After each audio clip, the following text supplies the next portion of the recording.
Like the rest of Europe, Switzerland would be deeply affected by the French Revolution and the following Napoleonic Wars. The country would be reshaped by both internal and external pressures that would turn the country from a loose confederation to a centralized state and back again. Coinciding with the French Revolution, the old Swiss Confederation was experiencing a time of internal turmoil, as ideas of the revolution spread into the cantons of the Confederacy and reignited old divides.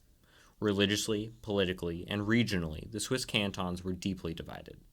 A number of revolts broke out beginning in 1790, many of them being successful, in part due to support or encouragement from France.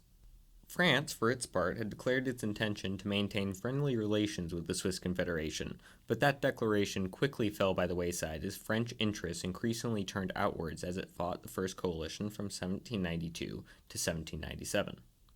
After the end of the First Coalition, France had secured a hold over almost all of northern Italy and aimed to secure its position there.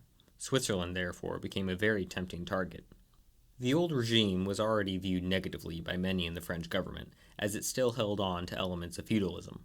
When Napoleon encouraged the Directory to occupy Switzerland in 1797 due to its strategic military position, the situation for the Confederacy became hopeless. Its position, if captured by the French, would allow French troops to more easily move between northern Italy and the newly acquired territory on the Rhine. In the latter half of 1797, outlying parts of the Confederation revolted under encouragement from the French and were annexed into the neighboring Cisalpine Republic. Later, elements from the Confederation that were pro-French invited French troops to invade parts of Switzerland to protect themselves from their rivals. What ensued was a swift invasion by French forces, with what limited opposition the Swiss government could present quickly being swept aside. Individual cantons or groups that attempted to resist were quickly defeated. The Confederation fell apart, splintering into individual cantons and republics. For France, the splintered nature that the former Swiss Confederation had quickly devolved into was less than ideal. Desiring a unified Switzerland to act as an ally and buffer to their enemies, France backed the creation of the Helvetic Republic, minus the canton of Geneva, which France annexed. The Helvetic Republic was a much more centralized state than the loose confederation that had preceded it. In an effort to create a republic along the ideals of the French Revolution, cantonal sovereignty was abolished, along with any remaining old feudal rights. National Swiss citizenship was introduced as opposed to the old system of individuals only belonging as a citizen of their home canton. Perhaps the most contested move by the new central authority, however, was restrictions put on the freedom of worship.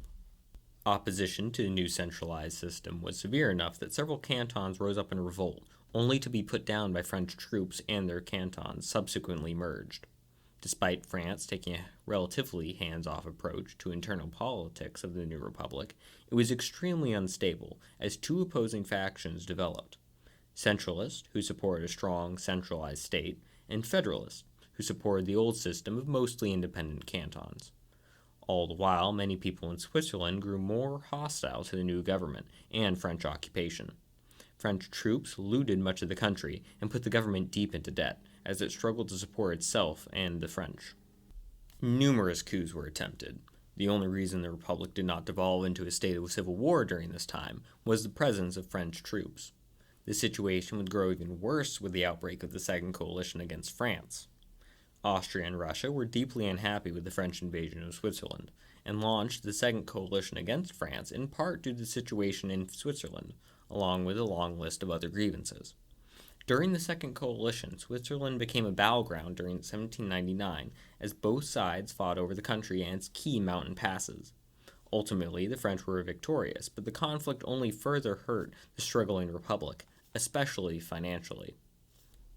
In 1802, the Helvetic Republic reached a breaking point as Federalists began a civil war called the Steckelkrieg. Due to the absence of French troops in the country, the government soon after collapsed, with the Federalists being victorious militarily. Fighting only fully stopped, however, with the reintroduction of French troops, with orders from the then First Consul Napoleon to restore order. Concerned at the instability right on France's border, Napoleon mediated an end to the chaotic state of the country with his Act of Mediation. It partially restored cantonal sovereignty under a new Swiss Confederation that also addressed many of the issues that had brought down the previous Helvetic Republic. Despite the success of the Act of Mediation, the once again Swiss Confederation was still a client state of the French Empire throughout the Napoleonic Wars. It therefore provided troops and resources to Napoleon's war efforts, and dissatisfaction slowly rose within the country. Parts of the Confederation were even later annexed by France for strategic reasons or given by Napoleon to those he showed favor to.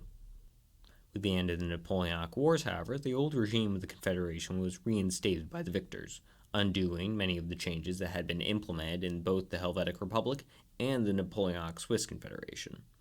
It would be during this period that Switzerland took on the borders that are well known today.